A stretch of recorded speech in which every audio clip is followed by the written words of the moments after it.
think I understood the cyclical aspects of what you were saying regarding karma and reincarnation, and and then there's the natural cycles of life, growth, decay, and death. But what I'm interested in is that process of when the body dies, when the soul releases from the organs, and that process, and I understand it, so you got a physical decay or death, and then you have the astral decay. Yeah. All right. Now, when that's happening, where are you? What are you doing? What's happening to you? This is before I know you go to Devacon. Which part of you? But because there's lots of parts in you. No, at that point, there's only, that's what I'm asking. At that point, the body, the physical body is gone. No, it hasn't. So it hasn't gone. You left it takes a while. It's transformed. Look, the body, the physical body. It's transformed. It isn't going anywhere. Well, let me ask you a question. I don't understand what you mean. It's transformed. The soul leaves the body. Yeah. Okay, and so the body is no longer important. The physical body is no longer important. Well, it is, but I hear what you're saying. You're correct. Right now, to me, the soul is what's important. Okay. The soul is released from the body. Yes. Okay. So now, that is you. That soul is you. That is you. Okay. Mm-hmm. Now, that's the big what's eye. happening to you, to that soul, to that entity, once it releases from the physical body, mm-hmm. through the astral body release, and then that whole period. I'm very confused about what's going on. Kama loka, Those rupa. two concepts are confusing. Can you? Well, you talked about the astral. I think it's about 80 years, I don't know, a certain year period up to 100 years. You go through that process. I think the Catholics call it purgatory. But you go through that process of assimilation and into, and maybe you can explain it a little bit better too, and chime in. We'll try yours first. Well, I'll just do the general, and you can chime in with the blanks, fill in the blanks. After we go through that process, then we go through this period of long sleep, if you will, where we assimilate what we have learned during that incarnation, and it comes into also assimilation of what you've learned during your past incarnations, and then you come back into being again. In short, now this doesn't always take 60 years. 60 years seems a little short, but I don't know there's any hard and fast. This guy here was about that many years. Hard and fast rule. The literature says frequently about 1,500 years or something like that. So, chime in. Well, so this is students' understanding. I will share what I understand. It is stated that when the soul has ended the lifespan, first it goes through all of the events of that lifetime before departure, because it has to understand what it did and what the consequences were. Before it leaves the physical body? Absolutely. Okay, great. It revises or goes through all of the events of that lifetime and understands, because now the physical body is not a encumbersome thing. It understands in that level of consciousness why and how all these things that happened to him occurred. And it links it, because in the next lifetime, when you get ready to come back in, you're going to go through that process again before you enter the physical environment again. Mm-hmm. Because you are in charge of your own destiny, as the speaker said. You are going to come into an environment following from the departure that is going to enable you to harmonize it again, your environment, or however that worked in this particular one that you're departing from. That the other one is going to follow from this one mainly, and maybe up to three previous ones as well, portions of it. So at the event called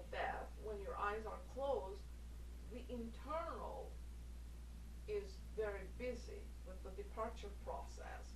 And that is why in the literature it is stated that it is extremely important to be quiet about the person who is departing. We don't want to disturb the aura or whatever it is that they're going through, because they feel everything. The astral is still there, and it is electromagnetic. So all our emotions are electromagnetic. It feels it. So we need to be very quiet, calm, and allow the departure process with dignity to occur. And what happens is the physical particles of the body can no longer be kept together because the astral has separated from it. But it's there. It takes longer for the electromagnetic composition to disintegrate. So until that disintegration takes place, the soul cannot really depart. It's going through this process. And when that takes place, then it has to go through the Kamaloka, which is a level of consciousness. And it is stated that the lower mind and all of its passions and desires coalesce together. And it becomes an entity, or the seeds, or what is going to happen in the next life. They are preserved. Until you come back into that incarnation, it stays intact.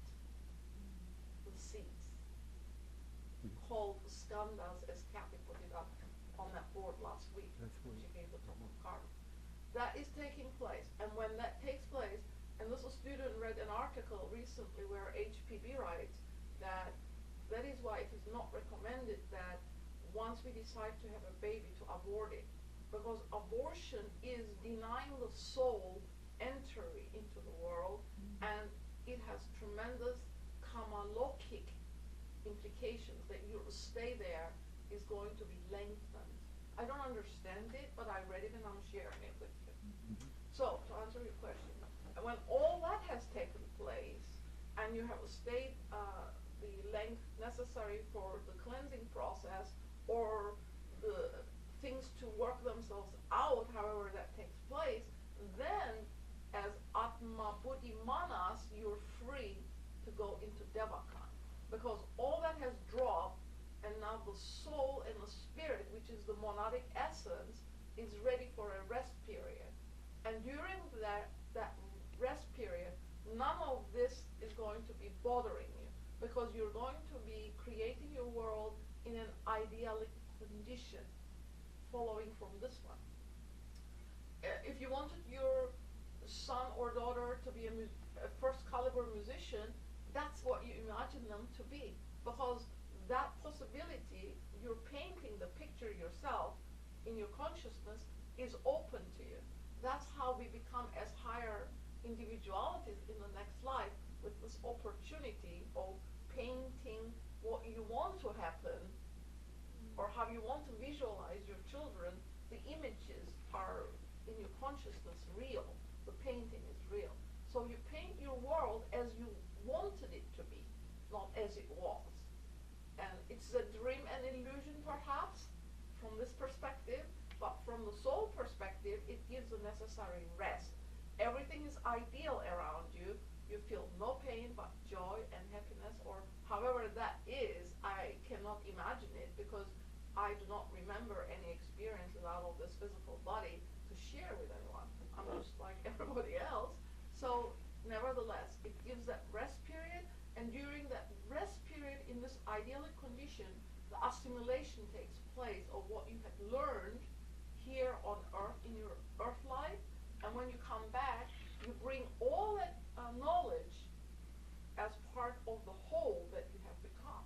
It's very necessary for the soul to rest, because HPB says that Mother Nature puts us in her arms and puts us to sleep so that we can rest and come back rejuvenated with energy to face all of the problems of life again. She has such a poetic way of saying things. All the fun and challenges. It's wonderful the way she says it. So, she's like, Andrew?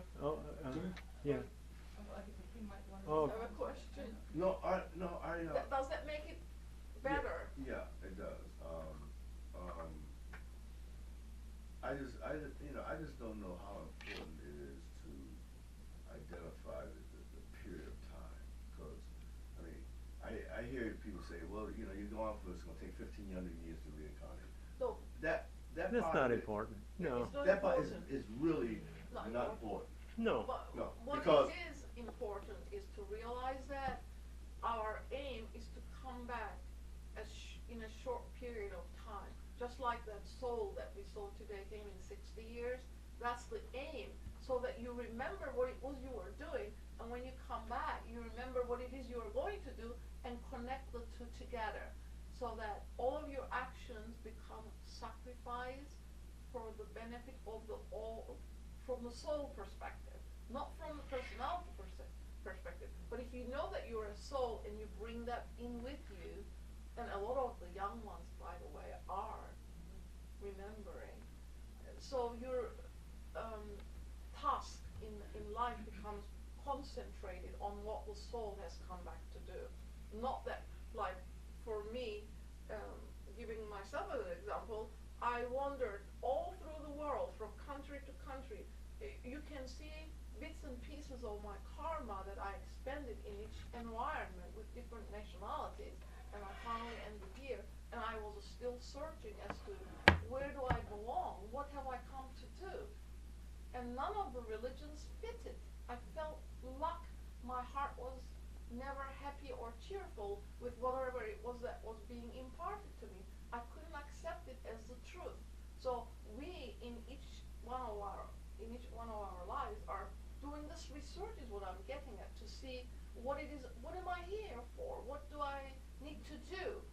But when you come knowing what you have come to do, that is a different mode of existence, I think. Mm-hmm. You're still going to live through your karma, but with conviction and with forceful energy that you brought with you to do that task. Mm-hmm. It makes a difference. I'm going to declare time. We can, She has a question. Andra, No, but see, you gotta after we hear from Andra. Yeah, you can declare that afterwards. Right, afterwards. I have two really great questions, so I'm gonna name them first and then maybe elaborate just a second. One of them is, the question is, can we reincarnate in the same lifetime? That's number one. Number two is, when we talk about karma and receiving the consequences of a past life, someone, let's say, maybe has to be the facilitator of carrying out that karma. Let's say you are to experience, I don't know, I'm being very graphic, your house burning down or something like that. Somebody may have been an arsonist, you know. So where do we separate the idea that the arsonist is the very vehicle to help that person experience a karmic debt, and yet that person is then guilty of an act? Do you see what I'm saying? Mm-hmm. But he was involved. Well, I mean, He we was are involved. Or yeah. let's use Tunje's example.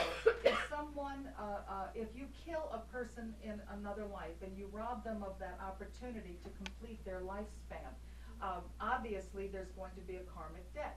Well, you may in another lifetime in turn have to be killed yourself to have had that experience of learning what that was like, so that you don't want to repeat that act.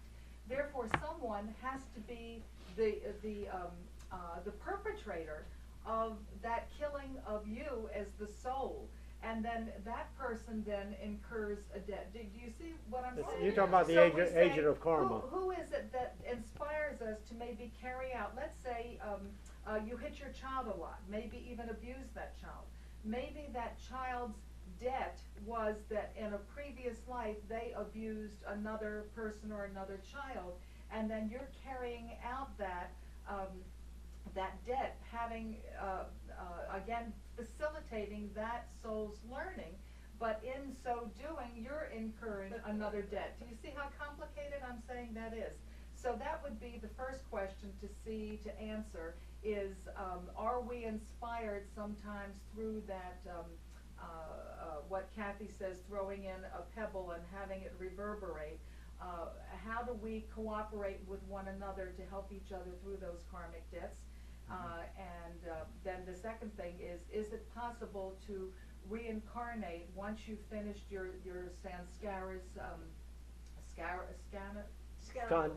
Skandhas. Are never Skandhas or expended, skandhas. not in one lifetime can No. you expend all of them. Okay. No. So they go all the way 3 lifetimes back, and in each lifetime you come, and according to the body, mind, heart, whatever you're given, and the environment you're in, you can only expend what is relevant to that particular situation that you're in. Not all of it ever in one lifetime. Okay. And So- you integrated a lot of things, and you just like we do in real life. I mean, we're sort of doing our individual karma, national karma, all local linked. group, and all that stuff. And you ask questions about agents of karma. We're all agents of karma Yes. as well, Mhm. and it has to do with our actions in the past and And this one's omissions in the past, etc. Our need to learn lessons. So we learn lessons by being an agent as well. So But, all right, is there a finality to this? I mean, is there a conclusion to this play? to this play, Yes, there is. I mean, No. I mean, in the end, I mean, once you get perfected, I'll let you finish in a minute. Once we get perfected, okay, we have this choice of whether we want to continue on, come back in like the Buddha and Jesus did, etc., or continue on helping on a different plane, a spiritual plane. That's the student's understanding. I hadn't been there yet, long shot, but yeah. So it's a continuation. I mean, we have these things to do forever and ever. Well, and ever. okay. The question then becomes, if you look at it that way, which is legitimate, forever and forever. Are we talking about different forms? Because what I'm suggesting here is that if time is cyclical, okay, and if we have lived through ages, okay, then it seems to me that the age and the experience of the soul throughout the ages is what is really important. And it's through